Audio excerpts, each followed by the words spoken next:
Marc, chapitre 4.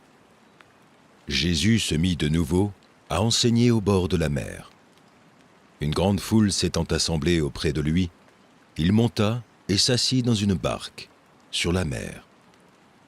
Toute la foule était à terre sur le rivage. Il leur enseigna beaucoup de choses en paraboles, et il leur dit dans son enseignement : « Écoutez, un semeur sortit pour semer. Comme il semait, une partie de la semence tomba le long du chemin. Les oiseaux vinrent et la mangèrent. Une autre partie tomba dans un endroit pierreux, où il n'avait pas beaucoup de terre. Elle leva aussitôt, parce qu'elle ne trouva pas un sol profond. Mais quand le soleil parut, elle fut brûlée et sécha, faute de racines. Une autre partie tomba parmi les épines. Les épines montèrent et l'étouffèrent, et elle ne donna point de fruits. Une autre partie tomba dans la bonne terre. Elle donna du fruit qui montait et croissait, et elle rapporta 30, 60 et 100 pour un.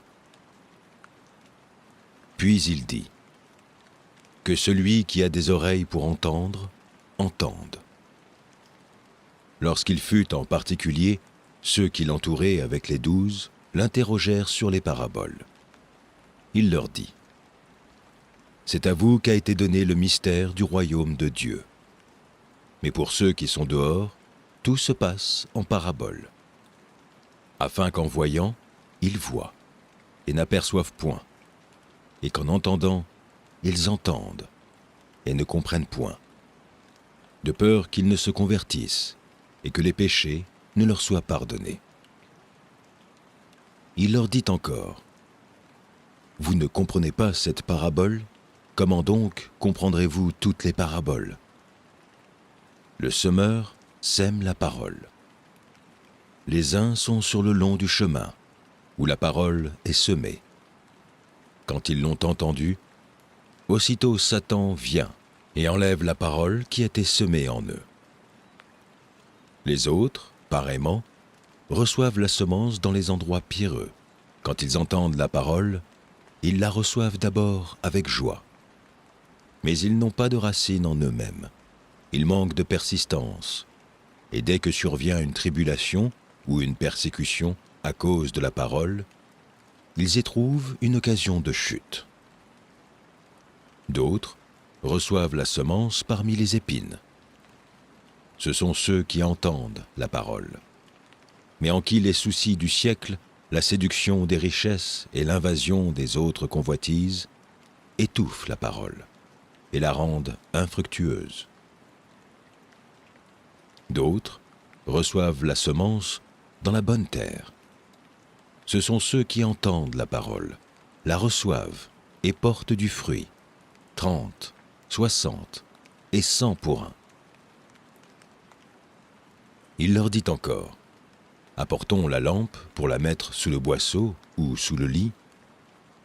N'est-ce pas pour la mettre sur le chandelier ? Car il n'est rien de caché qui ne doive être découvert, rien de secret qui ne doive être mis au jour.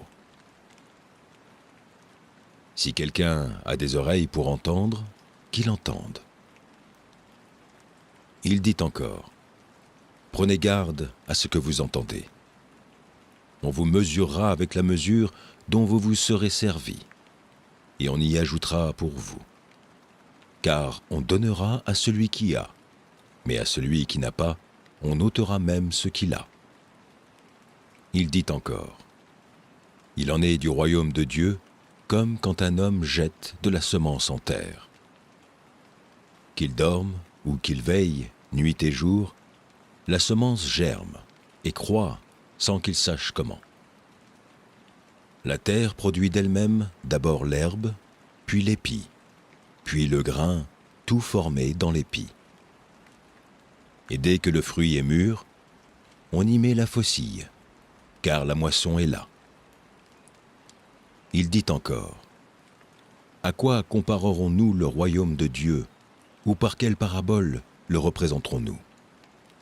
Il est semblable à un grain de sénévé, qui, lorsqu'on le sème en terre, est la plus petite de toutes les semences qui sont sur la terre.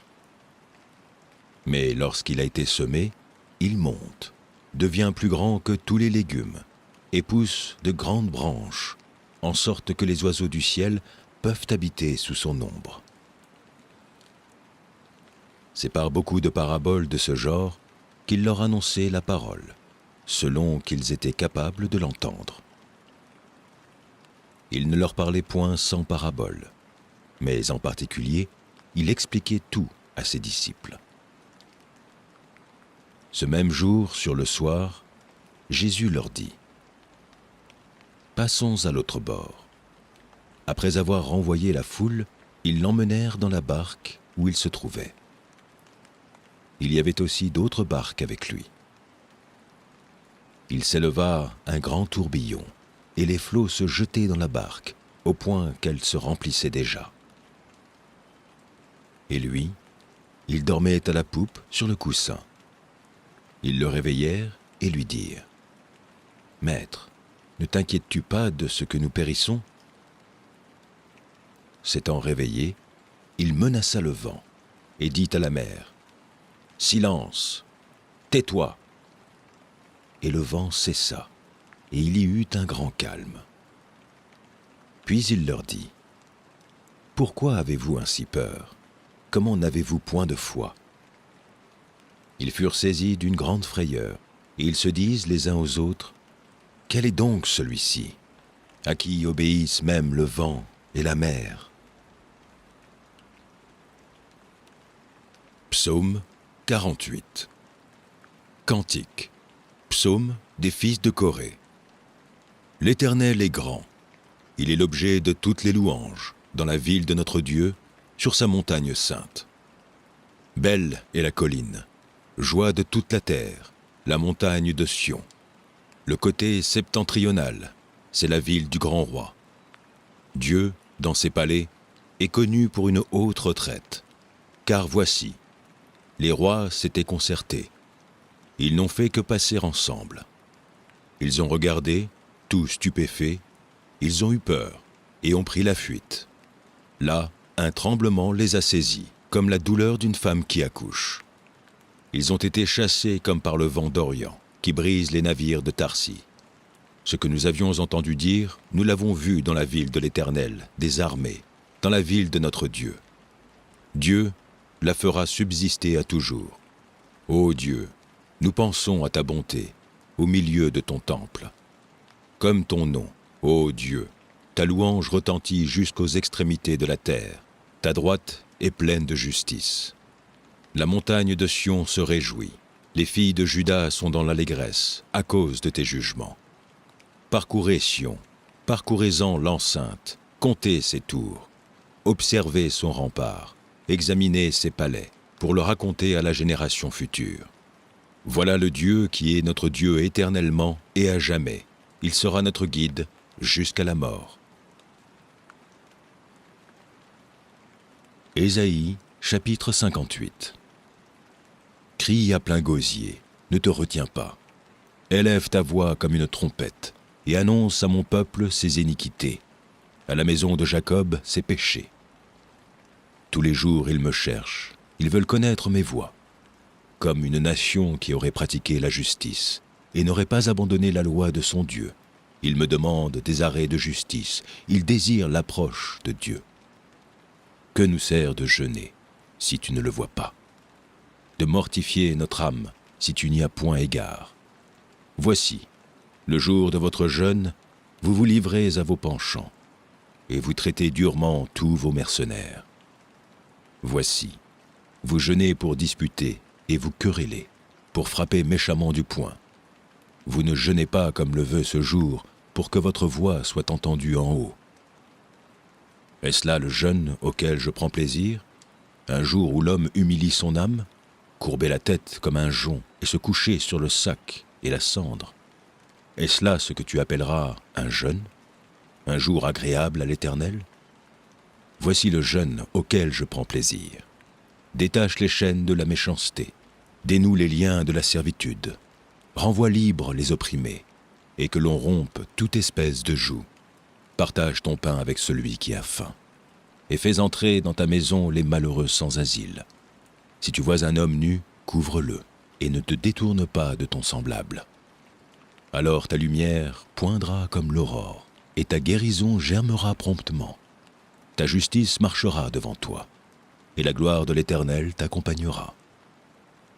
Alors tu appelleras, et l'Éternel répondra. Tu crieras, et il dira, « Me voici ». Si tu éloignes du milieu de toi le joug, les gestes menaçants et les discours injurieux, si tu donnes ta propre subsistance à celui qui a faim, si tu rassasies l'âme indigente, ta lumière se lèvera sans obscurité, et tes ténèbres seront comme le midi. L'Éternel sera toujours ton guide. Il rassasiera ton âme dans les lieux arides, et il redonnera de la vigueur à tes membres. Tu seras comme un jardin arrosé, comme une source dont les eaux ne tarissent pas. Les tiens rebâtiront sur d'anciennes ruines. Tu relèveras des fondements antiques. On t'appellera réparateur des brèches, celui qui restaure les chemins, qui rend le pays habitable. Si tu retiens ton pied pendant le sabbat, pour ne pas faire ta volonté en mon saint jour, si tu fais du sabbat tes délices, pour sanctifier l'Éternel en le glorifiant, et si tu l'honores en ne suivant point tes voies, en ne te livrant pas à tes penchants et à de vains discours, alors tu mettras ton plaisir en l'Éternel, et je te ferai monter sur les hauteurs du pays. Je te ferai jouir de l'héritage de Jacob, ton père, car la bouche de l'Éternel a parlé. Proverbe, chapitre 19. Mieux vaut le pauvre qui marche dans son intégrité que l'homme qui a des lèvres perverses et qui est un insensé. Le manque de science n'est bon pour personne, et celui qui précipite ses pas tombe dans le péché. La folie de l'homme pervertit sa voix, et c'est contre l'Éternel que son cœur s'irrite. La richesse procure un grand nombre d'amis, mais le pauvre est séparé de son ami. Le faux témoin ne restera pas impuni, et celui qui dit des mensonges n'échappera pas. Beaucoup de gens flattent l'homme généreux, et tous sont les amis de celui qui fait des présents. Tous les frères du pauvre le haïssent. Combien plus ses amis s'éloignent-ils de lui? Il leur adresse des paroles suppliantes, mais ils disparaissent. Celui qui acquiert du sens aime son âme. Celui qui garde l'intelligence trouve le bonheur. Le faux témoin ne restera pas impuni, et celui qui dit des mensonges périra. Il ne sied pas à un insensé de vivre dans les délices, combien moins à un esclave de dominer sur des princes. L'homme qui a de la sagesse est lent à la colère, et il met sa gloire à oublier les offenses. La colère du roi est comme le rugissement d'un lion, et sa faveur est comme la rosée sur l'herbe. Un fils insensé est une calamité pour son père, et les querelles d'une femme sont une gouttière sans fin. On peut hériter de ses pères une maison et des richesses, mais une femme intelligente est un don de l'Éternel. La paroisse fait tomber dans l'assoupissement, et l'âme nonchalante éprouve la faim. Celui qui garde ce qui est commandé garde son âme. Celui qui ne veille pas sur sa voie mourra. Celui qui a pitié du pauvre prête à l'Éternel, qui lui rendra selon son œuvre. Châtie ton fils, car il y a encore de l'espérance, mais ne désire point le faire mourir. Celui que la colère emporte doit en subir la peine, car si tu le libères, tu devras y revenir. Écoute les conseils et reçois l'instruction, afin que tu sois sage dans la suite de ta vie. Il y a dans le cœur de l'homme beaucoup de projets, mais c'est le dessein de l'Éternel qui s'accomplit. Ce qui fait le charme d'un homme, c'est sa bonté, et mieux vaut un pauvre qu'un menteur. La crainte de l'Éternel mène à la vie, et l'on passe la nuit rassasié, sans être revisité par le malheur. Le paresseux plonge sa main dans le plat, et il ne la ramène pas à sa bouche. Frappe le moqueur, et le sot deviendra sage. Reprend l'homme intelligent, et il comprendra la science. Celui qui ruine son père et qui met en fuite sa mère est un fils qui fait honte et qui fait rougir. Cesse, mon fils, d'écouter l'instruction, si c'est pour t'éloigner des paroles de la science. Un témoin pervers se moque de la justice, et la bouche des méchants dévore l'iniquité. Les châtiments sont prêts pour les moqueurs, et les coups pour le dos des insensés. Psaume 26 de David. Rends-moi justice, Éternel, car je marche dans l'intégrité. Je me confie en l'Éternel, je ne chancelle pas. Sonde-moi, Éternel, éprouve-moi. Fais passer au creuset mes reins et mon cœur. Car ta grâce est devant mes yeux, et je marche dans ta vérité. Je ne m'assieds pas avec les hommes faux. Je ne vais pas avec les gens dissimulés. Je hais l'assemblée de ceux qui font le mal. Je ne m'assieds pas avec les méchants. Je lave mes mains dans l'innocence, et je vais autour de ton autel, ô Éternel, pour éclater en actions de grâce et raconter toutes tes merveilles. Éternel, j'aime le séjour de ta maison, le lieu où ta gloire habite. N'enlève pas mon âme avec les pécheurs, ma vie avec les hommes de sang, dont les mains sont criminelles et la droite pleine de présents. Moi, je marche dans l'intégrité. Délivre-moi et aie pitié de moi. Mon pied est ferme dans la droiture. Je bénirai l'Éternel dans les assemblées. Première épître de Jean, chapitre 1. Ce qui était dès le commencement, ce que nous avons entendu, ce que nous avons vu de nos yeux, ce que nous avons contemplé et que nos mains ont touché, concernant la parole de vie. Car la vie a été manifestée, et nous l'avons vue, et nous lui rendons témoignage.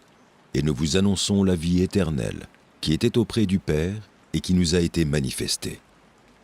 Ce que nous avons vu et entendu, nous vous l'annonçons à vous aussi, afin que vous aussi vous soyez en communion avec nous. Or, notre communion est avec le Père et avec son Fils, Jésus-Christ. Et nous écrivons ces choses, afin que notre joie soit parfaite. La nouvelle que nous avons apprise de lui et que nous vous annonçons, c'est que Dieu est lumière et qu'il n'y a point en lui de ténèbres. Si nous disons que nous sommes en communion avec lui et que nous marchions dans les ténèbres, nous mentons et nous ne pratiquons pas la vérité. Mais si nous marchons dans la lumière, comme il est lui-même dans la lumière, nous sommes mutuellement en communion, et le sang de Jésus, son Fils, nous purifie de tout péché. Si nous disons que nous n'avons pas de péché, nous nous séduisons nous-mêmes, et la vérité n'est point en nous. Si nous confessons nos péchés, il est fidèle et juste pour nous les pardonner, et pour nous purifier de toute iniquité. Si nous disons que nous n'avons pas péché, nous le faisons menteur, et sa parole n'est point en nous. Psaume 49. Au chef des chantres, des fils de Corée, psaume. Écoutez ceci, vous tous, peuple, prêtez l'oreille, vous tous, habitants du monde, petits et grands, riches et pauvres. Ma bouche va faire entendre des paroles sages, et mon cœur a des pensées pleines de sens. Je prête l'oreille aux sentences qui me sont inspirées. J'ouvre mon chant au son de la harpe. Pourquoi craindrais-je au jour du malheur lorsque l'iniquité de mes adversaires m'enveloppe? Ils ont confiance en leurs biens et se glorifient de leur grande richesse. Ils ne peuvent se racheter l'un l'autre, ni donner à Dieu le prix du rachat. Le rachat de leur âme est cher et n'aura jamais lieu. Ils ne vivront pas toujours, ils n'éviteront pas la vue de la fosse, car ils la verront. Les sages meurent, l'insensé et le stupide périssent également, et ils laissent à d'autres leurs biens. Ils s'imaginent que leurs maisons seront éternelles, que leurs demeures subsisteront d'âge en âge, eux dont les noms sont honorés sur la terre. Mais l'homme qui est en honneur n'a point de durée, il est semblable aux bêtes que l'on égorge. Telle est leur voie, leur folie, et ceux qui les suivent se plaisent à leur discours. Comme un troupeau, ils sont mis dans le séjour des morts, la mort en fait sa pâture. Et bientôt, les hommes droits les foulent aux pieds. Leur beauté s'évanouit, le séjour des morts est leur demeure. Mais Dieu sauvera mon âme du séjour des morts, car il me prendra sous sa protection. Ne sois pas dans la crainte parce qu'un homme s'enrichit, parce que les trésors de sa maison se multiplient. Car il n'emporte rien en mourant. Ses trésors ne descendent point après lui. Il aura beau s'estimer heureux pendant sa vie, on aura beau te louer des jouissances que tu te donnes, tu iras néanmoins au séjour de tes pères, qui jamais ne reverront la lumière. L'homme qui est en honneur et qui n'a pas d'intelligence est semblable aux bêtes que l'on égorge. Psaume 29. Psaume de David, fils de Dieu. Rendez à l'Éternel gloire et honneur. Rendez à l'Éternel gloire pour son nom. Prosternez-vous devant l'Éternel, avec des ornements sacrés. La voix de l'Éternel retentit sur les eaux. Le Dieu de gloire fait gronder le tonnerre. L'Éternel est sur les grandes eaux. La voix de l'Éternel est puissante. La voix de l'Éternel est majestueuse. La voix de l'Éternel brise les cèdres. L'Éternel brise les cèdres du Liban. Il les fait bondir comme des veaux, et le Liban et le Sirion comme de jeunes buffles. La voix de l'Éternel fait jaillir des flammes de feu. La voix de l'Éternel fait trembler le désert. L'Éternel fait trembler le désert de Kadès. La voix de l'Éternel fait enfanter les biches. Elle dépouille les forêts. Dans son palais, tout s'écrie « Gloire ». L'Éternel était sur son trône lors du déluge. L'Éternel, sur son trône, règne éternellement. L'Éternel donne la force à son peuple. L'Éternel bénit son peuple et le rend heureux. Marc, chapitre 12. Jésus se mit ensuite à leur parler en parabole. Un homme planta une vigne. Il l'entoura d'une haie, creusa un pressoir et bâtit une tour. Puis il afferma à des vignerons et quitta le pays. Au temps de la récolte, il envoya un serviteur vers les vignerons pour recevoir d'eux une part du produit de la vigne. S'étant saisis de lui, ils le battirent et le renvoyèrent à vide. Il envoya de nouveau vers eux un autre visiteur. Ils le frappèrent à la tête et l'outragèrent. Il en envoya un troisième, qu'ils tuèrent, puis plusieurs autres qu'ils battirent ou tuèrent. Il avait encore un fils bien-aimé. Il l'envoya vers eux le dernier en disant « Ils auront du respect pour mon fils. » Mais ces vignerons dirent entre eux « Voici l'héritier, venez, tuons-le, et l'héritage sera à nous. » Et ils se saisissèrent de lui, le tuèrent et le jetèrent hors de la vigne. Maintenant, que fera le maître de la vigne? Il viendra, fera périr les vignerons, et il donnera la vigne à d'autres. N'avez-vous pas lu cette parole de l'Écriture? La pierre qu'ont rejetée ceux qui bâtissaient est devenue la principale de l'angle. C'est par la volonté du Seigneur qu'elle l'est devenue. Et c'est un prodige à nos yeux? Ils cherchaient à se saisir de lui, mais ils craignaient la foule. Ils avaient compris que c'était pour eux que Jésus avait dit cette parabole. Et ils le quittèrent et s'en allèrent. Ils envoyèrent auprès de Jésus quelques-uns des pharisiens et des hérodiens, afin de le surprendre par ses propres paroles. Et ils vinrent lui dire « Maître, nous savons que tu es vrai et que tu ne t'inquiètes de personne, car tu ne regardes pas à l'apparence des hommes et tu les enseignes de la voie de Dieu selon la vérité. Est-il permis ou non de payer le tribut à César? Devons-nous payer ou ne pas payer ?» Jésus, connaissant leur hypocrisie, leur répondit « Pourquoi me tentez-vous? Apportez-moi un denier, afin que je le voie. » Ils en apportèrent un. Et Jésus leur demanda « De qui sont cette effigie et cette inscription ?» « De César, lui répondirent-ils. Alors il leur dit « Rendez à César ce qui est à César, et à Dieu ce qui est à Dieu. » Et ils furent à son égard dans l'étonnement. Les Sadducéens, qui disent qu'il n'y a point de résurrection, vinrent auprès de Jésus et lui firent cette question. « Maître, voici ce que Moïse nous a prescrit. Si le frère de quelqu'un meurt et laisse une femme sans avoir d'enfant, son frère épousera sa veuve et suscitera une postérité à son frère. Or, il y avait 7 frères. Le premier se maria et mourut sans laisser de postérité. Le second prit la veuve pour femme et mourut sans laisser de postérité. Il en fut de même du troisième, et aucun des 7 ne laissa de postérité. Après eux tous, la femme mourut aussi. À la résurrection, duquel d'entre eux sera-t-elle la femme? Car les 7 l'ont eue pour femme. Jésus leur répondit, « N'êtes-vous pas dans l'erreur parce que vous ne comprenez ni les Écritures ni la puissance de Dieu? Car à la résurrection des morts, les hommes ne prendront point de femme, ni les femmes de mari, mais ils seront comme les anges dans les cieux. Pour ce qui est de la résurrection des morts, n'avez-vous pas lu dans le livre de Moïse ce que Dieu lui dit à propos du buisson? Je suis le Dieu d'Abraham, le Dieu d'Isaac et le Dieu de Jacob. Dieu n'est pas Dieu des morts, mais des vivants. Vous êtes grandement dans l'erreur. » Un des scribes qui les avait entendus discuter, sachant que Jésus avait bien répondu aux Sadducéens, s'approcha et lui demanda, « Quel est le premier de tous les commandements ?» Jésus répondit, « Voici le premier.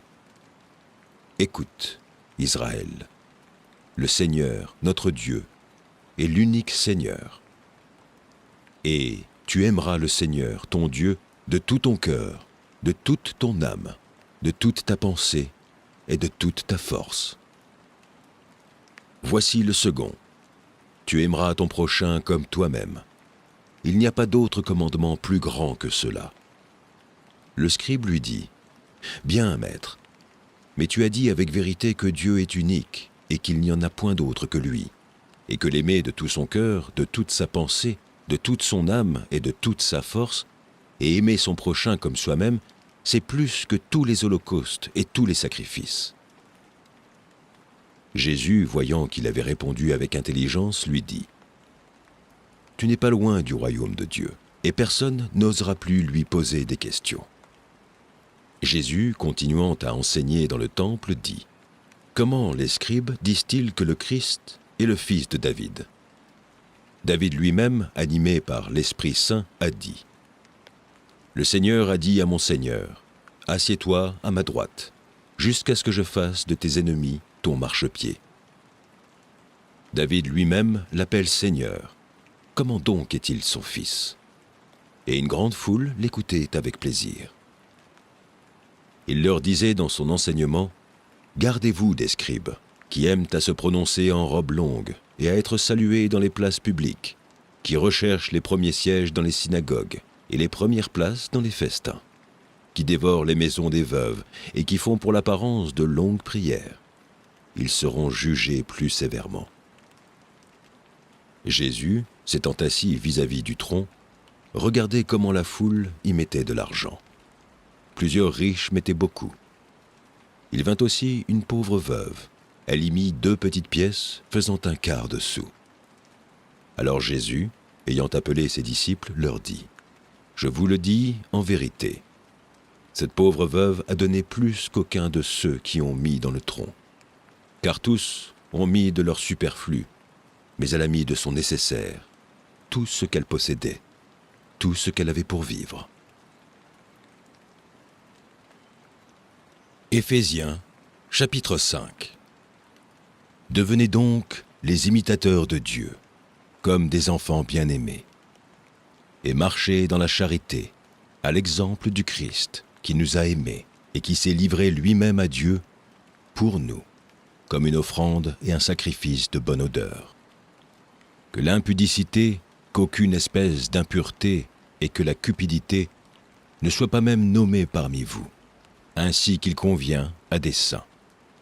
Qu'on n'entende ni paroles déshonnêtes, ni propos insensés, ni plaisanteries, choses qui sont contraires à la bienveillance, qu'on entende plutôt des actions de grâce. Car, sachez-le bien, aucun impudique ou impur ou cupide, c'est-à-dire idolâtre, n'a d'héritage dans le royaume de Christ et de Dieu. Que personne ne vous séduise par de vains discours, car c'est à cause de ces choses que la colère de Dieu vient sur les fils de la rébellion. N'ayez donc aucune part avec eux. Autrefois, vous étiez ténèbres, et maintenant vous êtes lumière dans le Seigneur. Marchez comme des enfants de lumière. Car le fruit de la lumière consiste en toutes sortes de bonté, de justice et de vérité. Examinez ce qui est agréable au Seigneur, et ne prenez point part aux œuvres infructueuses des ténèbres, mais plutôt condamnez-les. Car il est honteux de dire ce qu'ils font en secret. Mais tout ce qui est condamné est manifesté par la lumière, car tout ce qui est manifesté est lumière. C'est pour cela qu'il est dit : réveille-toi, toi qui dors, relève-toi d'entre les morts, et Christ t'éclairera. Prenez garde de vous conduire avec circonspection, non comme des insensés, mais comme des sages. Rachetez le temps, car les jours sont mauvais. C'est pourquoi ne soyez pas inconsidérés, mais comprenez quelle est la volonté du Seigneur. Ne vous enivrez pas de vin, c'est de la débauche. Soyez au contraire remplis d'esprit.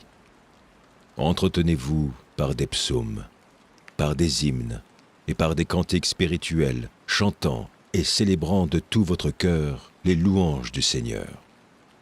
Rendez continuellement grâce pour toutes choses à Dieu le Père, au nom de notre Seigneur Jésus-Christ, vous soumettant les uns aux autres dans la crainte du Christ. Femmes, soyez soumises à vos maris, comme au Seigneur, car le mari est le chef de la femme, comme Christ est le chef de l'Église, qui est son corps et dont il est le Sauveur. Or, de même que l'Église est soumise à Christ, les femmes aussi doivent l'être à leur mari en toutes choses.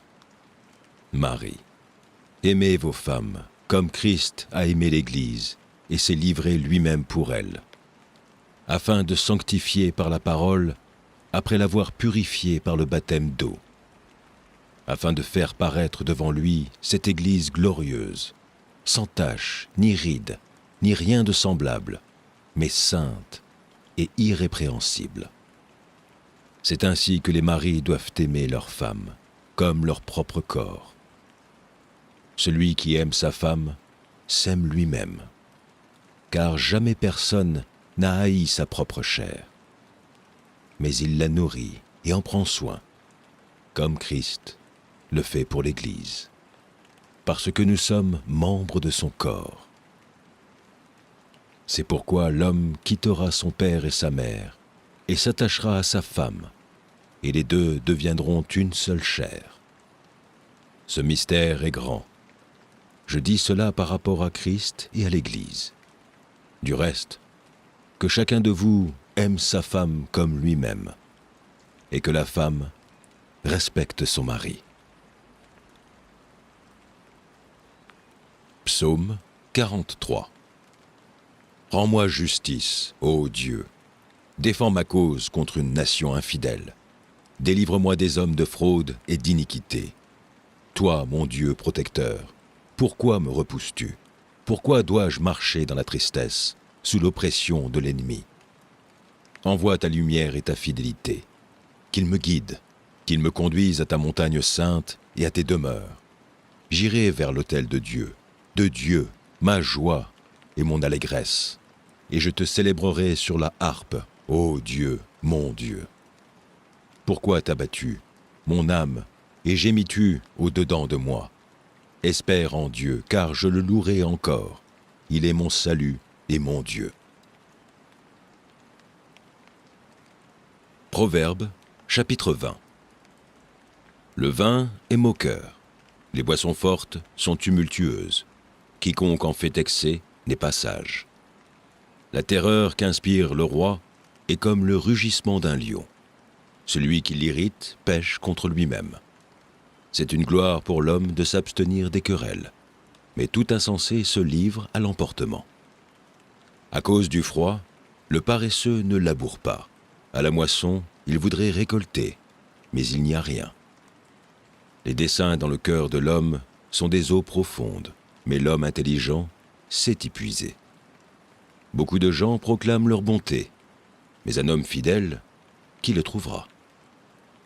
Le juste marche dans son intégrité, heureux ses enfants après lui. Le roi, assis sur le trône de la justice, dissipe tout mal par son regard. Qui dira « J'ai purifié mon cœur, je suis net de mon péché » Deux sortes de poids, deux sortes d'effats, sont l'un et l'autre en abomination à l'Éternel. L'enfant laisse déjà voir par ses actions si sa conduite sera pure et droite. L'oreille qui entend et l'œil qui voit, c'est l'Éternel qui les a faits l'un et l'autre. N'aime pas le sommeil, de peur que tu ne deviennes pauvre. Ouvre les yeux, tu seras rassasié de pain. Mauvais, mauvais, dit l'acheteur, et en s'en allant, il se félicite. Il y a de l'or et beaucoup de perles, mais les lèvres savantes sont un objet précieux. Prends son vêtement, car il a cautionné autrui, exige de lui des gages à cause des étrangers. Le pain du mensonge est doux à l'homme, et plus tard sa bouche est remplie de gravier. Les projets s'affermissent par le conseil. Fais la guerre avec prudence. Mais qui répand la calomnie dévoile les secrets. Ne te mêle pas avec celui qui ouvre ses lèvres. Si quelqu'un maudit son père et sa mère, sa lampe s'éteindra au milieu des ténèbres. Un héritage promptement acquis dès l'origine ne sera pas béni quand viendra la fin. Ne dis pas « je rendrai le mal ». Espère en l'Éternel, et il te délivrera. L'Éternel a en horreur deux sortes de poids, et la balance fausse n'est pas une chose bonne. C'est l'Éternel qui dirige les pas de l'homme, mais l'homme peut-il comprendre sa voie? C'est un piège pour l'homme que de prendre à la légère un engagement sacré et de ne réfléchir qu'après avoir fait un vœu. Un roi sage dissipe les méchants et fait passer sur eux la roue. Le souffle de l'homme est une lampe de l'Éternel. Il pénètre jusqu'au fond des entrailles. La bonté et la fidélité gardent le roi, et il soutient son trône par la bonté. La force est la gloire des jeunes gens, et les cheveux blancs sont l'ornement des vieillards. Les plaies d'une blessure sont un remède pour les méchants, de même les coups qui pénètrent jusqu'au fond des entrailles. Apocalypse, chapitre 4. Après cela, je regarderai, et voici, une porte était ouverte dans le ciel. La première voix que j'avais entendue, comme le son d'une trompette, et qui me parlait, dit « Monte ici, et je te ferai voir ce qui doit arriver dans la suite. » Aussitôt, je fus ravi en esprit. Et voici, il y avait un trône dans le ciel, et sur ce trône, quelqu'un était assis. Celui qui était assis avait l'aspect d'une pierre de jaspe et de sardoine. Et le trône était environné d'un arc-en-ciel semblable à de l'émeraude. Autour du trône, je vis 24 trônes, et sur ces trônes, 24 vieillards assis, revêtus de vêtements blancs, et sur leurs têtes des couronnes d'or. Du trône sortent des éclairs, des voix et des tonnerres. Devant le trône brûlent 7 lampes ardentes, qui sont les 7 esprits de Dieu. Il y a encore devant le trône comme une mer de verre, semblable à du cristal. Au milieu du trône et autour du trône, il y a 4 êtres vivants remplis d'yeux devant et derrière. Le premier être vivant est semblable à un lion. Le second être vivant est semblable à un veau. Le troisième être vivant a la face d'un homme. Et le quatrième être vivant est semblable à un aigle qui vole. Les 4 êtres vivants ont chacun 6 ailes. Et ils sont remplis d'yeux tout autour et au-dedans. Ils ne cessent de dire jour et nuit « Saint, Saint, Saint est le Seigneur Dieu, le Tout-Puissant, qui était, qui est et qui vient. » Quand les êtres vivants rendent gloire et honneur et action de grâce à celui qui est assis sur le trône, à celui qui vit au siècle des siècles, les 24 vieillards se prosternent devant lui, celui qui est assis sur le trône, et ils adorent celui qui vit au siècle des siècles. Et ils jettent leur couronne devant le trône en disant « Tu es digne, notre Seigneur et notre Dieu, de recevoir la gloire et l'honneur et la puissance. car tu as créé toutes choses, et c'est par ta volonté qu'elles existent et qu'elles ont été créées. Proverbes, chapitre 26. Comme la neige en été et la pluie pendant la moisson, ainsi la gloire ne convient pas à un insensé. Comme l'oiseau s'échappe, comme l'hirondelle s'envole, ainsi la malédiction sans cause n'a point d'effet. Le fouet est pour le cheval, le mors pour l'âne, et la verge pour le dos des insensés. Ne réponds pas à l'insensé selon sa folie, de peur que tu ne lui ressembles toi-même. Réponds à l'insensé selon sa folie, afin qu'il ne se regarde pas comme sage.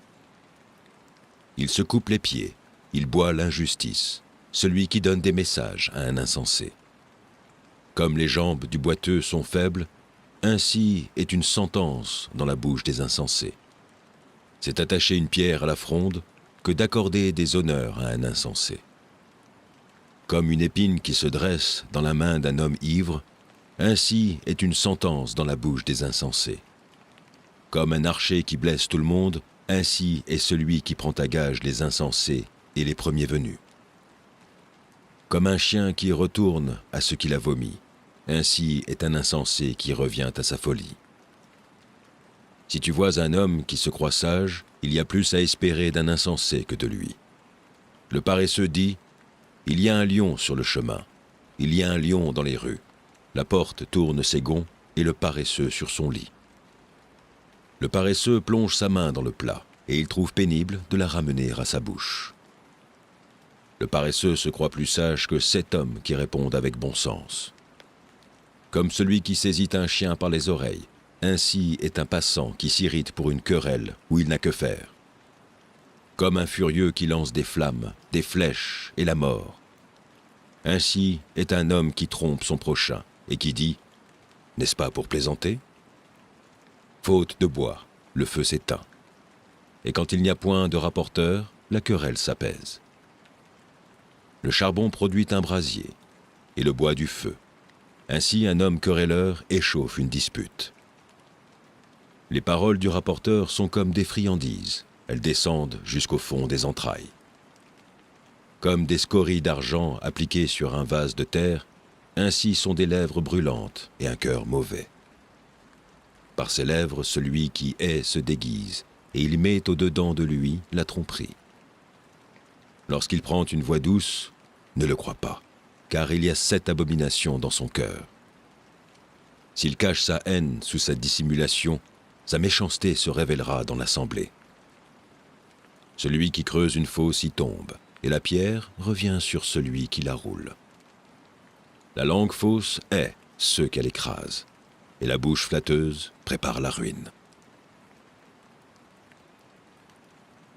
Psaume 38. Psaume de David, pour souvenir.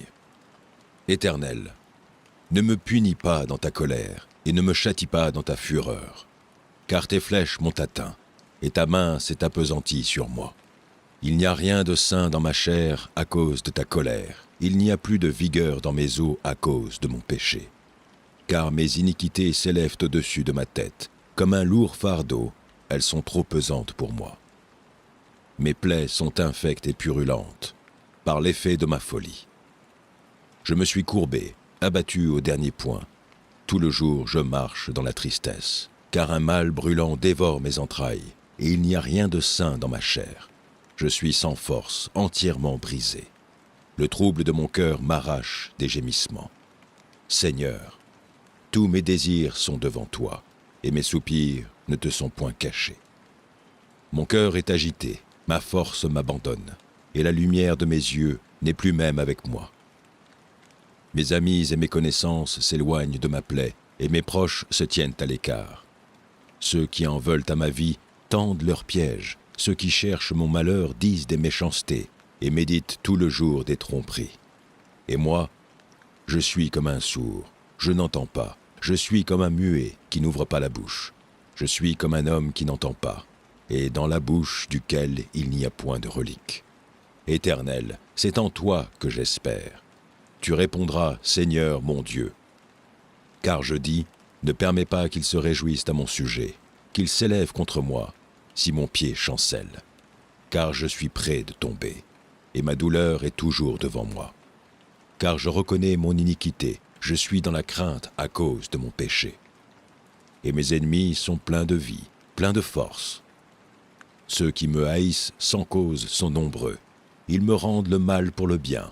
Ils sont mes adversaires parce que je recherche le bien.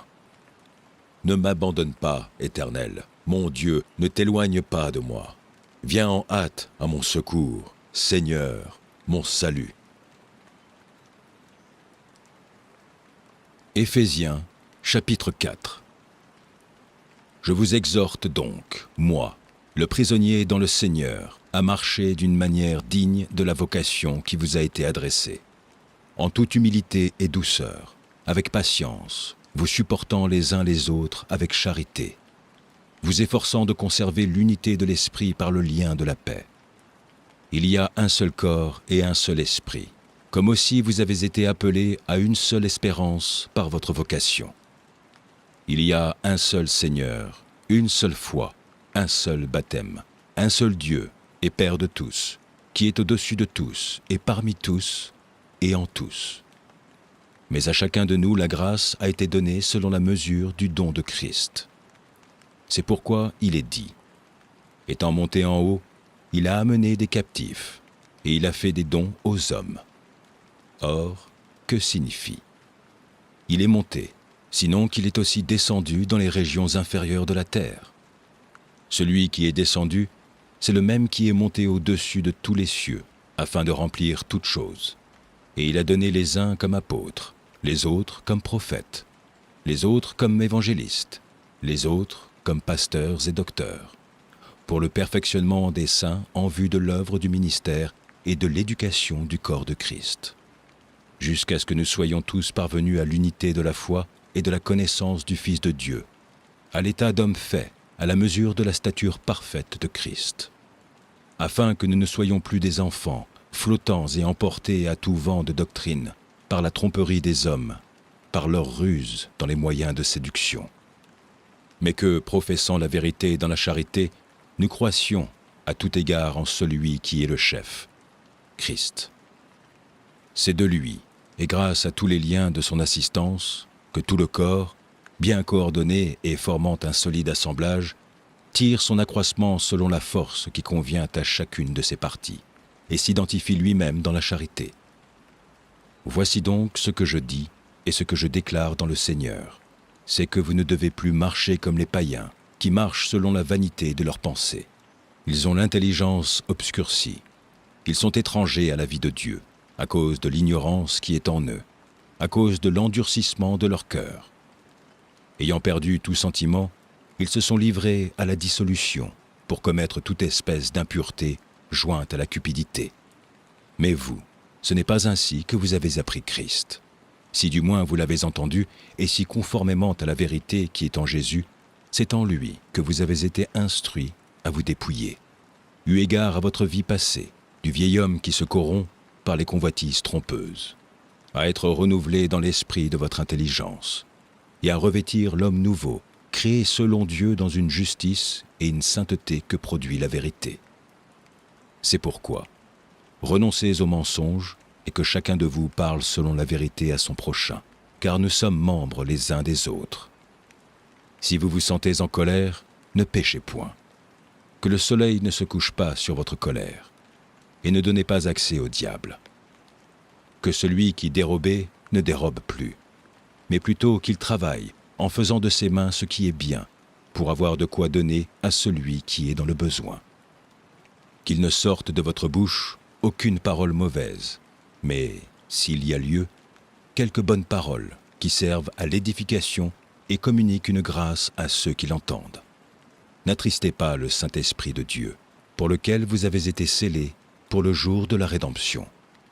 Que toute amertume, toute animosité, toute colère, toute clameur, toute calomnie et toute espèce de méchanceté disparaissent du milieu de vous. Soyez bons les uns envers les autres, compatissants, vous pardonnant réciproquement, comme Dieu vous a pardonné en Christ. Psaume 36. Au chef des chantres, du serviteur de l'Éternel, de David. La parole impie du méchant est au fond de mon cœur. La crainte de Dieu n'est pas devant ses yeux. Car il se flatte à ses propres yeux pour consommer son iniquité, pour assouvir sa haine. Les paroles de sa bouche sont fausses et trompeuses. Il renonce à agir avec sagesse, à faire le bien. Il médite l'injustice sur sa couche. Il se tient sur une voie qui n'est pas bonne. Il ne repousse pas le mal. Éternel, ta bonté atteint jusqu'aux cieux, ta fidélité jusqu'aux nues. Ta justice est comme les montagnes de Dieu, tes jugements sont comme le grand abîme. Éternel, tu soutiens les hommes et les bêtes. Combien est précieuse ta bonté, ô Dieu! À l'ombre de tes ailes, les fils de l'homme cherchent un refuge. Ils se rassasient de l'abondance de ta maison, et tu les abreuves au torrent de tes délices. Car auprès de toi est la source de la vie. Par ta lumière, nous voyons la lumière. Étends ta bonté sur ceux qui te connaissent, et ta justice sur ceux dont le cœur est droit. Que le pied de l'orgueil ne m'atteigne pas, et que la main des méchants ne me fasse pas fuir. Déjà tombent ceux qui commentent l'iniquité. Ils sont renversés, et ils ne peuvent se relever. Proverbe, chapitre 21. Le cœur du roi est un courant d'eau dans la main de l'Éternel. Il l'incline partout où il veut. Toutes les voies de l'homme sont droites à ses yeux, mais celui qui pèse les cœurs, c'est l'Éternel. La pratique de la justice et de l'équité, voilà ce que l'Éternel préfère au sacrifice. Des regards hautains et un cœur qui s'enfle, cette lampe des méchants, ce n'est que péché. Les projets de l'homme diligent ne mènent qu'à l'abondance. Mais celui qui agit avec précipitation n'arrive qu'à la disette. Des trésors acquis par une langue mensongère sont une vanité fugitive et l'avant-coureur de la mort. La violence des méchants les emporte, parce qu'ils refusent de faire ce qui est juste. Le coupable suit des voies détournées, mais l'innocent agit avec droiture. Mieux vaut habiter à l'angle d'un toit que de partager la demeure d'une femme querelleuse. L'âme du méchant désire le mal. Son ami ne trouve pas grâce à ses yeux. Quand on châtie le moqueur, le sot devient sage, et quand on instruit le sage, il accueille la science. Le juste considère la maison du méchant. L'Éternel précipite les méchants dans le malheur. Celui qui ferme son oreille aux cris du pauvre criera lui-même et n'aura point de réponse. Un don fait en secret apaise la colère, et un présent fait en cachette calme une fureur violente. C'est une joie pour le juste de pratiquer la justice, mais la ruine est pour ceux qui font le mal. L'homme qui s'écarte du chemin de la sagesse reposera dans l'assemblée des morts. Celui qui aime la joie reste dans l'indigence. Celui qui aime le vin et l'huile ne s'enrichit pas. Le méchant sert de rançon pour le juste, et le perfide pour les hommes droits. Mieux vaut habiter dans une terre déserte qu'avec une femme querelleuse et irritable. De précieux trésors et de l'huile sont dans la demeure du sage, mais l'homme insensé les engloutit. Celui qui poursuit la justice et la bonté trouve la vie, la justice et la gloire. Le sage monte dans la ville des héros. Il abat la force qui lui donnait de l'assurance. Celui qui veille sur sa bouche et sur sa langue préserve son âme des angoisses. L'orgueilleux, le hautain, s'appelle un moqueur. Il agit avec la fureur de l'arrogance. Les désirs du paresseux le tuent, parce que ses mains refusent de travailler. Tout le jour, il éprouve des désirs, mais le juste donne sans parcimonie. Le sacrifice des méchants est quelque chose d'abominable, combien plus quand il l'offre avec des pensées criminelles. Le témoin menteur périra, mais l'homme qui écoute parlera toujours. Le méchant prend un air effronté, mais l'homme droit affermit sa voix. Il n'y a ni sagesse, ni intelligence, ni conseil en face de l'Éternel. Le cheval est équipé pour le jour de la bataille, mais la délivrance appartient à l'Éternel. Matthieu, chapitre 13. Parabole de Jésus-Christ. Ce même jour, Jésus sortit de la maison et s'assit au bord de la mer. Une grande foule s'étant assemblée auprès de lui, il monta dans une barque et il s'assit. Toute la foule se tenait sur le rivage. Il leur parla en parabole sur beaucoup de choses, et il dit : Un semeur sortit pour semer. Comme il semait, une partie de la semence tomba le long du chemin. Les oiseaux vinrent et la mangèrent. Une autre partie tomba dans les endroits pierreux, où elle n'avait pas beaucoup de terre. Elle leva aussitôt, parce qu'elle ne trouva pas un sol profond. Mais quand le soleil parut, elle fut brûlée et sécha, faute de racines. Une autre partie tomba parmi les épines. Les épines montèrent et l'étouffèrent. Une autre partie tomba dans la bonne terre. Elle donna du fruit, un grain 100, un autre 60, un autre 30. Que celui qui a des oreilles pour entendre, entende. Les disciples s'approchèrent et lui dirent : Pourquoi leur parles-tu en parabole ? Jésus leur répondit : Parce qu'il vous a été donné de connaître les mystères du royaume des cieux, et que cela ne leur a pas été donné. Car on donnera à celui qui a, et il sera dans l'abondance, mais à celui qui n'a pas, on ôtera même ce qu'il a. C'est pourquoi je leur parle en parabole, parce qu'en voyant, ils ne voient point, et qu'en entendant, ils n'entendent ni ne comprennent. Et pour eux s'accomplit cette prophétie d'Ésaïe. Vous entendrez de vos oreilles, et vous ne comprendrez point. Vous regarderez de vos yeux, et vous ne verrez point. Car le cœur de ce peuple est devenu insensible. Ils ont endurci leurs oreilles, et ils ont fermé leurs yeux, de peur qu'ils ne voient de leurs yeux, qu'ils n'entendent de leurs oreilles, qu'ils ne comprennent de leur cœur, qu'ils ne se convertissent, et que je ne les guérisse. Mais heureux sont vos yeux, parce qu'ils voient, et vos oreilles, parce qu'elles entendent. Je vous dis en vérité, beaucoup de prophètes et de justes ont désiré voir ce que vous voyez et ne l'ont pas vu, entendre ce que vous entendez et ne l'ont pas entendu. Vous donc, écoutez ce que signifie la parabole du semeur. Lorsqu'un homme écoute la parole du royaume et ne la comprend pas, le malin vient et enlève ce qui a été semé dans son cœur. Cet homme est celui qui a reçu la semence le long du chemin. Celui qui a reçu la semence dans les endroits pierreux, c'est celui qui entend la parole et la reçoit aussitôt avec joie. Mais il n'a pas de racine en lui-même.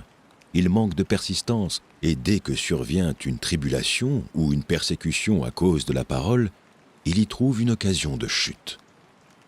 Celui qui a reçu la semence parmi les épines, c'est celui qui entend la parole, mais en qui les soucis du siècle et la séduction des richesses étouffent cette parole et la rendent infructueuse.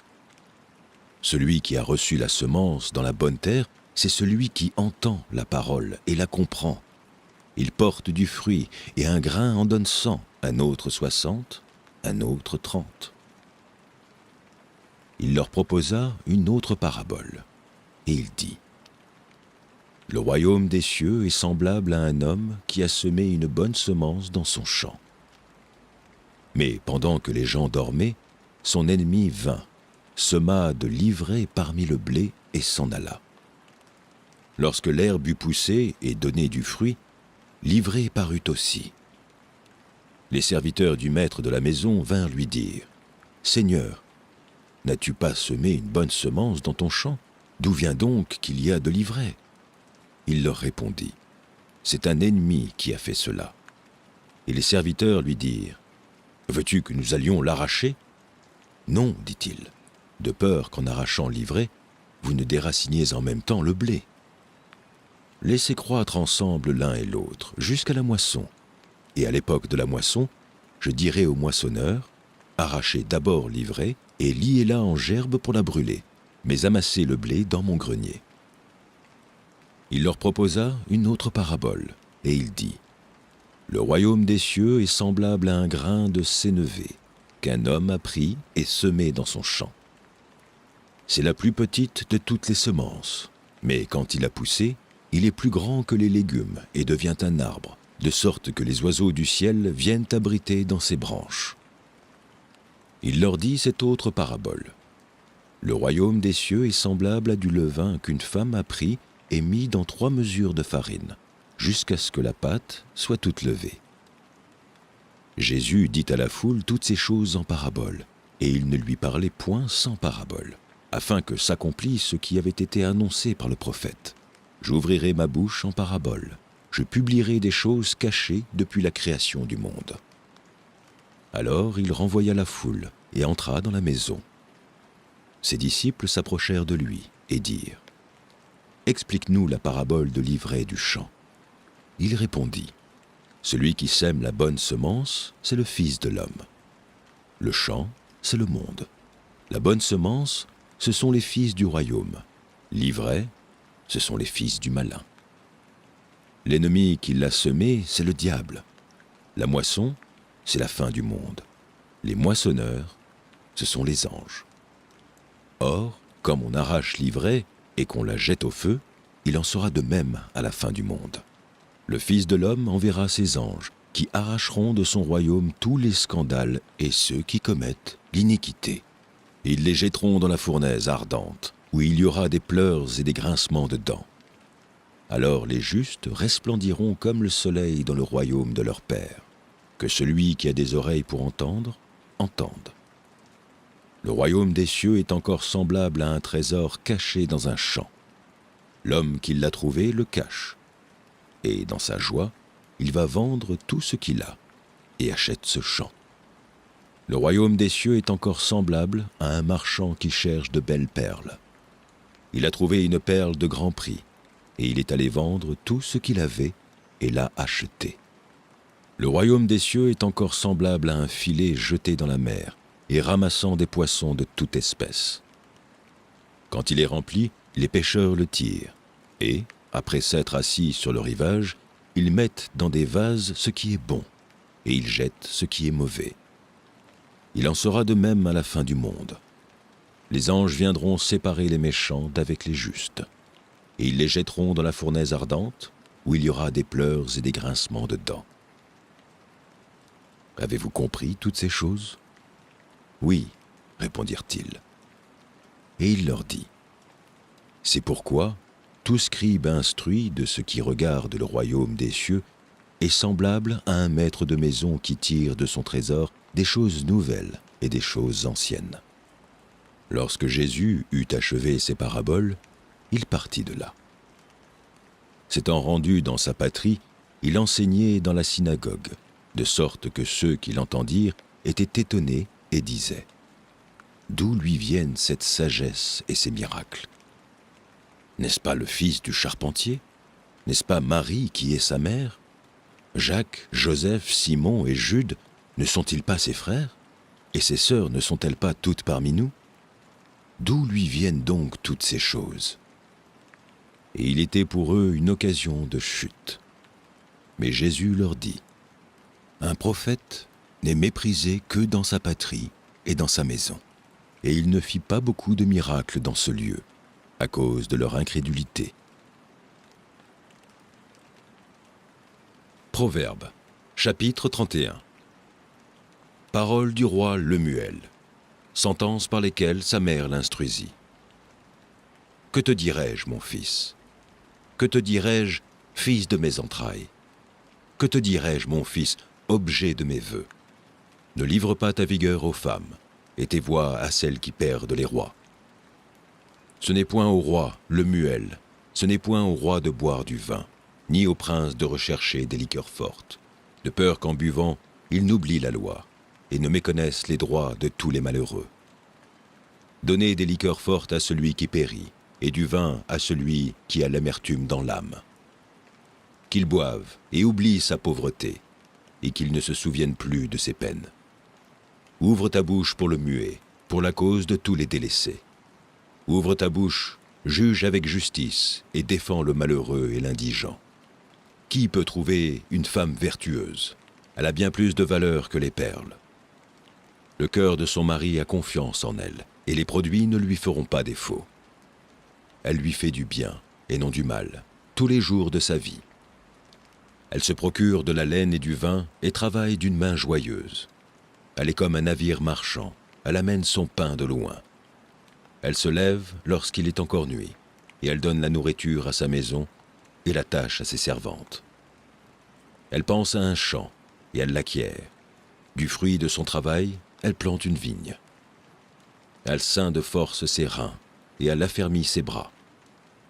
Elle sent que ce qu'elle gagne est bon. Sa lampe ne s'éteint point pendant la nuit. Elle met la main à la quenouille, et ses doigts tiennent le fuseau. Elle tend la main au malheureux, elle tend la main à l'indigent. Elle ne craint pas la neige pour sa maison, car toute sa maison est vêtue de cramoisis. Elle se fait des couvertures, elle a des vêtements de fin lin et de pourpre. Son mari est considéré aux portes, lorsqu'il siège avec les anciens du pays. Elle fait des chemises et les vend, et elle livre des ceintures aux marchands. Elle est revêtue de force et de gloire, et elle se rit de l'avenir. Elle ouvre la bouche avec sagesse, et des instructions aimables sont sur sa langue. Elle veille sur ce qui se passe dans sa maison, et elle ne mange pas le pain de paresse. Ses fils se lèvent et la disent heureuse. Son mari se lève et lui donne des louanges. Plusieurs filles ont une conduite vertueuse, mais toi, tu les surpasses toutes. La grâce est trompeuse et la beauté est vaine. La femme qui craint l'Éternel est celle qui sera louée. Récompensez-la du fruit de son travail, et qu'aux portes ses œuvres la louent. Psaume 44. Au chef des chantres, des fils de Corée, cantique. Ô Dieu, nous avons entendu de nos oreilles, nos pères nous ont raconté les œuvres que tu as accomplies de leur temps, au jour d'autrefois. De ta main tu as chassé des nations pour les établir, tu as frappé des peuples pour les étendre. Car ce n'est point par leur épée qu'ils se sont emparés du pays, ce n'est point par leurs bras qui les a sauvés, mais c'est ta droite, c'est ton bras, c'est la lumière de ta face, parce que tu les as aimés. Ô Dieu, tu es mon roi, ordonne la délivrance de Jacob. Avec toi nous renversons nos ennemis, avec ton nom nous écrasons nos adversaires. Car ce n'est pas en mon arc que je me confie, ce n'est pas mon épée qui me sauvera, mais c'est toi qui nous délivres de nos ennemis et qui confonds ceux qui nous haïssent. Nous nous glorifions en Dieu chaque jour et nous célébrerons à jamais ton nom. Cependant, tu nous repousses, tu nous couvres de honte, tu ne sors plus avec nos armées. Tu nous fais reculer devant l'ennemi, et ceux qui nous haïssent enlèvent nos dépouilles. Tu nous livres comme des brebis à dévorer. Tu nous disperses parmi les nations. Tu vends ton peuple pour rien, tu ne l'estimes pas à une grande valeur. Tu fais de nous un objet d'opprobre pour nos voisins, de moquerie et de risée pour ceux qui nous entourent. Tu fais de nous un objet de sarcasme parmi les nations et de hochement de tête parmi les peuples. Ma honte est toujours devant moi, et la confusion couvre mon visage, à la voix de celui qui m'insulte et m'outrage, à la vue de l'ennemi et du vindicatif. Tout cela nous arrive sans que nous t'ayons oublié. They say love is worth holding on to, but no one tells you how to let go. When the one you love the most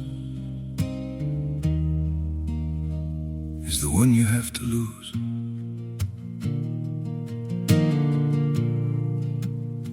I tried to hold you closer while you were slipping away.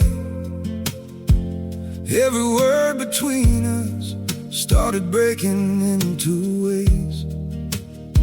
You stayed quiet, I kept hoping we could still somehow survive. But the tighter I was holding, the more we...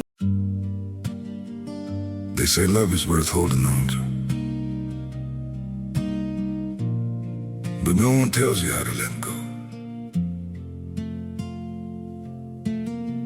When the one you love the most is the one you have to lose.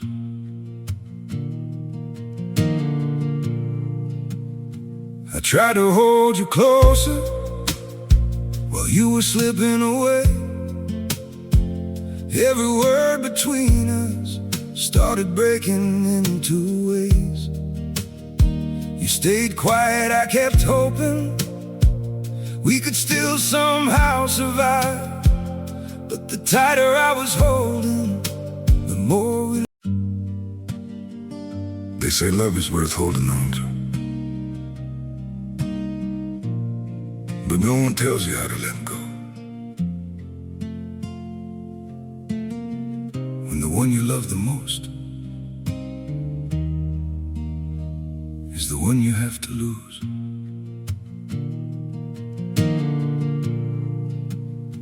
I tried to hold you closer while you were slipping away. Every word between us started breaking into ways. You stayed quiet, I kept hoping we could still somehow survive. But the yeah.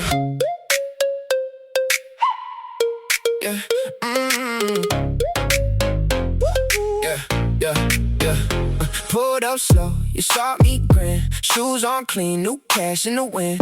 You talk fast, I talk smooth. Whole room turned when we made that move.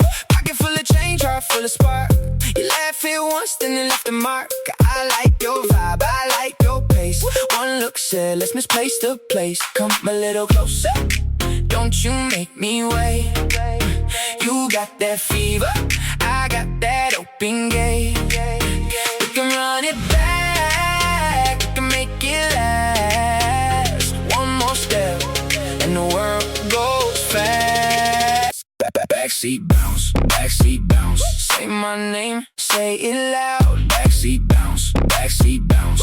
We go up, then we come down. Backseat bounce, backseat bounce. Hold me tight, don't let go. Backseat bounce, backseat bounce. You know what I came here for. Yeah. You were that smile, like a warning sign. Bad ideas taste better every time. I'm not shy, I just wait till the right beat drops and it feels like fate. You got fire in your little eyes, got me acting like I don't know why. Slide that seat, let the night lean in. We make trouble look like discipline. Come a little closer, don't you make me wait.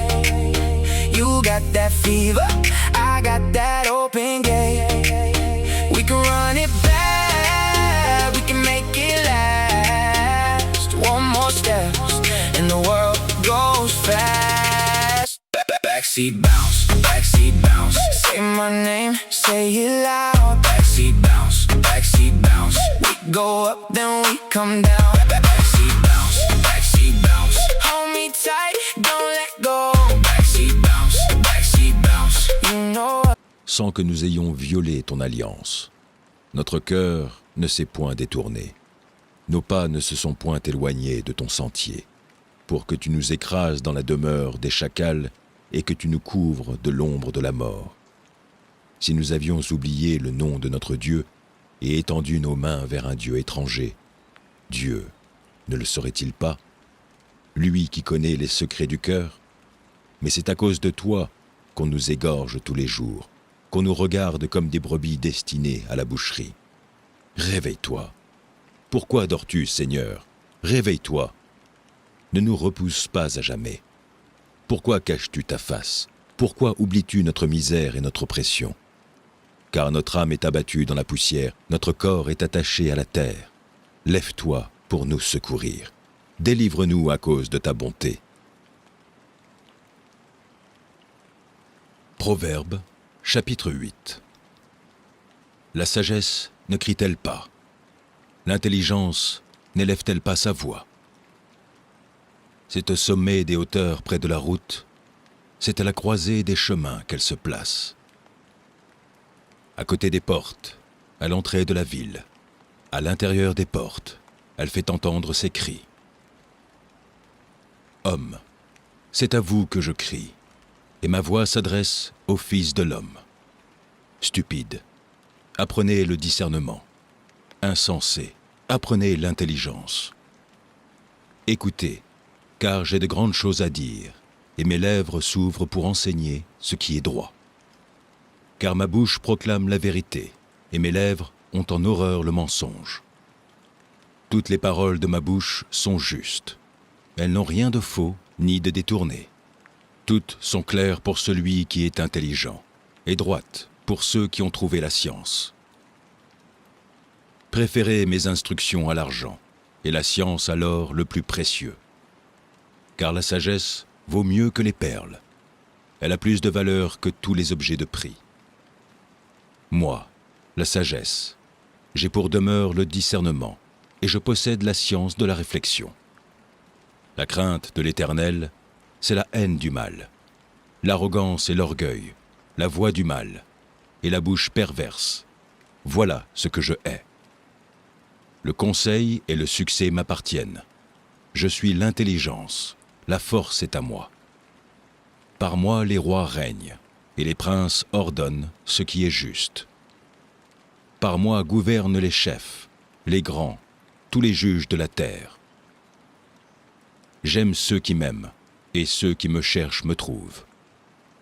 Avec moi sont la richesse et la gloire, les biens durables et la justice.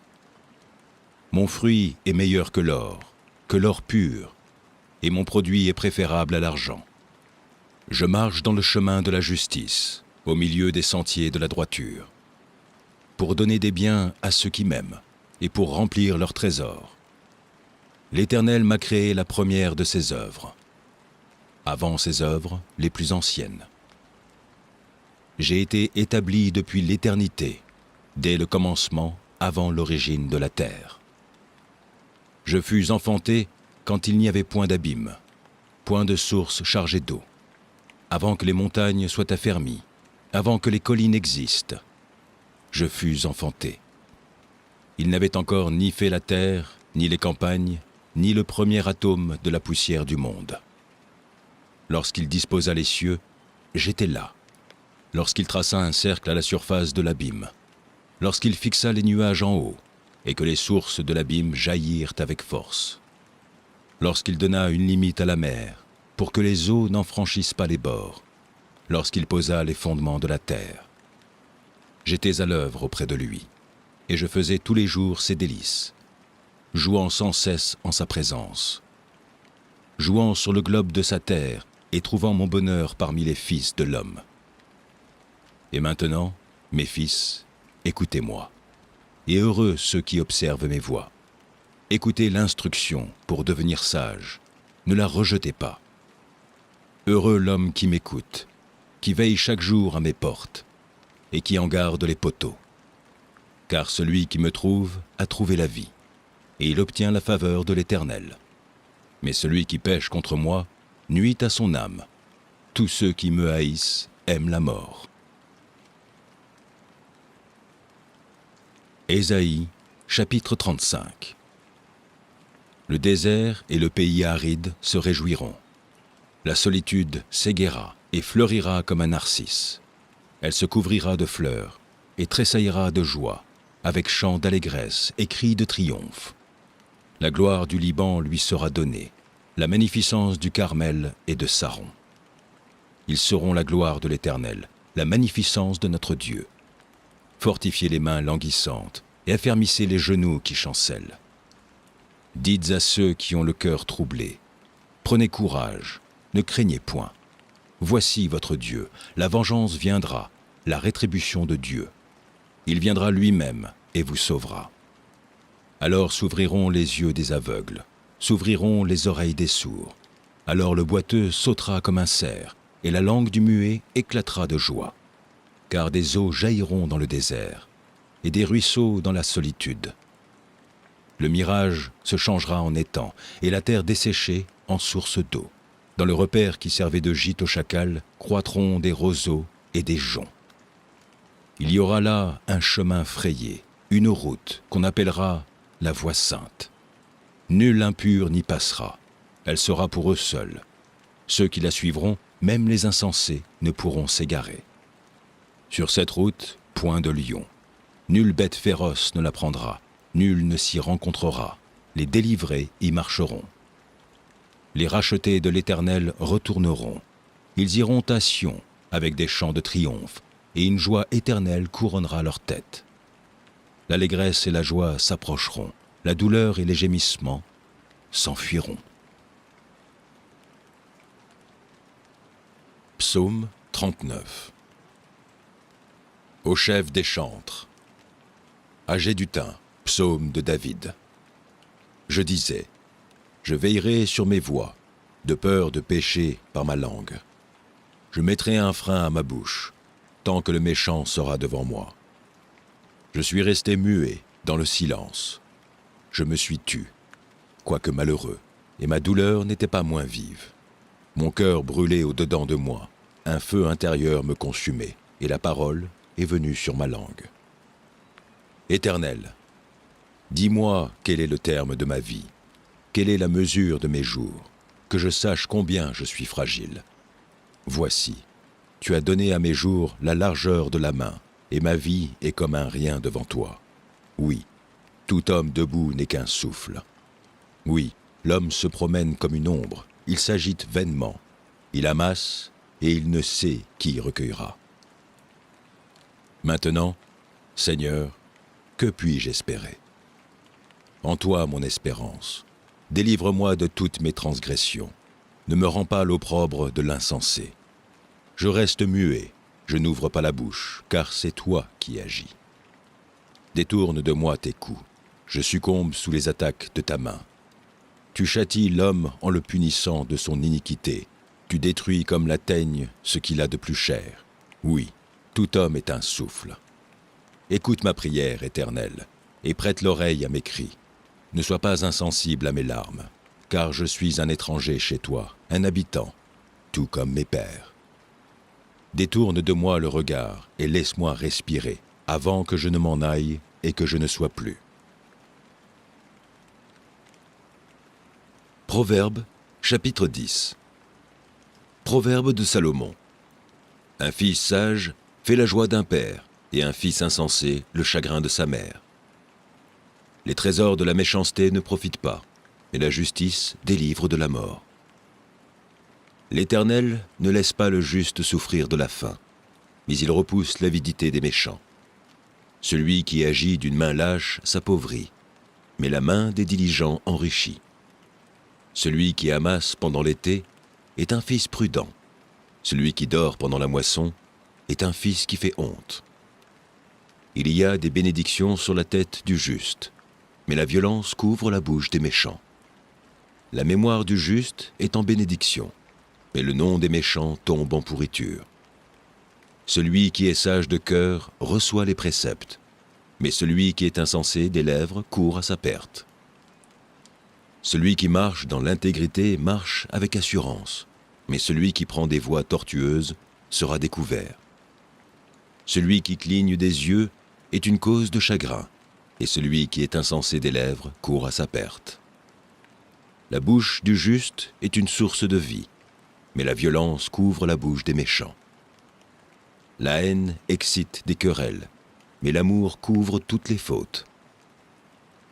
Sur les lèvres de l'homme intelligent se trouve la sagesse, mais la verge est pour le dos de celui qui est dépourvu de sens. Les sages tiennent la science en réserve, mais la bouche de l'insensé est une ruine prochaine. La fortune est pour le riche une ville forte. La ruine des misérables, c'est leur pauvreté. L'œuvre du juste est pour la vie, le gain du méchant est pour le péché.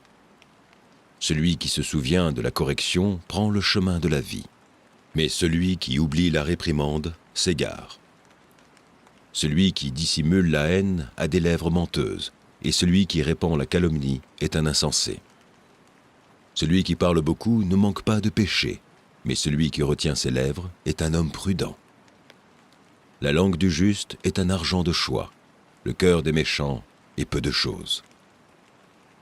Les lèvres du juste dirigent beaucoup d'hommes, et les insensés meurent par défaut de raison.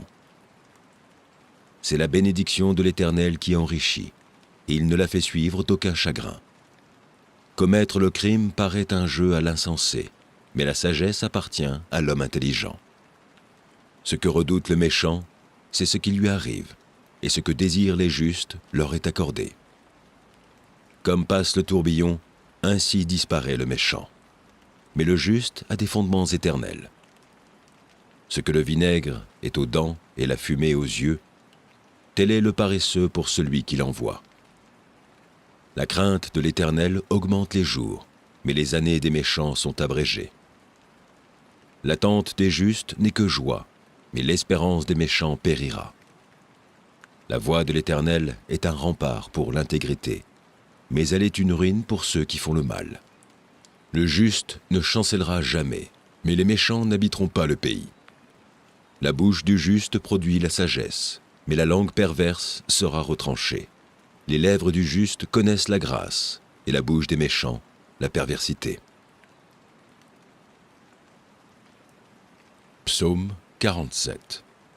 Au chef des chantres, des fils de Corée, psaume.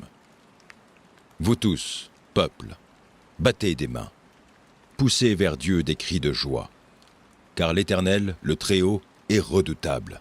Il est un grand roi sur toute la terre. Il nous assujettit des peuples, il met des nations sous nos pieds. Il nous choisit notre héritage, la gloire de Jacob qu'il aime. Dieu monte au milieu des cris de triomphe. L'Éternel s'avance au son de la trompette. Chantez à Dieu, chantez. Chantez à notre roi, chantez. Car Dieu est roi de toute la terre. Chantez un cantique. Dieu règne sur les nations. Dieu a pour siège son saint trône. Les princes des peuples se réunissent au peuple du Dieu d'Abraham, car à Dieu sont les boucliers de la terre. Il est souverainement élevé. Jacques, chapitre 4. D'où viennent les luttes, et d'où viennent les querelles parmi vous? N'est-ce pas de vos passions qui combattent dans vos membres? Vous convoitez, et vous ne possédez pas. Vous êtes meurtrier et envieux, et vous ne pouvez pas obtenir. Vous avez des querelles et des luttes, et vous ne possédez pas, parce que vous ne demandez pas. Vous demandez, et vous ne recevez pas, parce que vous demandez mal, dans le but de satisfaire vos passions. Adultères que vous êtes, ne savez-vous pas que l'amour du monde est inimitié contre Dieu? Celui donc qui veut être ami du monde se rend ennemi de Dieu. Croyez-vous que l'Écriture parle en vain? C'est avec jalousie que Dieu chérit l'Esprit qu'il a fait habiter en nous.